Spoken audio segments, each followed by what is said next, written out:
pagriez galvu, un tagad uzliec zodu uz rokas, un tagad pagriez galvu. Un pēc tam vēlreiz pagriez galvu. Ja? Vienkārši caur tādiem nosacītiem trikiem, ja, es piespiežu sevi nu, um, tādai galvas kustībai, kuru mēs jau dēļ iekšējā saspringzinājuma, kas ir aizgājis gurni sasprindzināti, starpribu muskuļi sasprindzināti, garmugurkaula muskuļi sasprindzināti.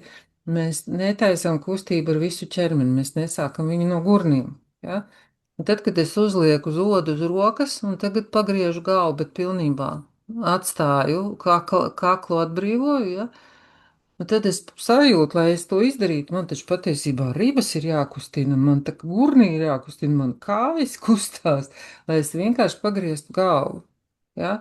Un mēs ar to dēļ tā sasprindzinājumu, ja, mums aiziet kustība uz mazākajām locītavām, un viņas nav paredzētas. Mans kakls nav paredzēts, ka es pagriežu galvu tikai ar kaklu.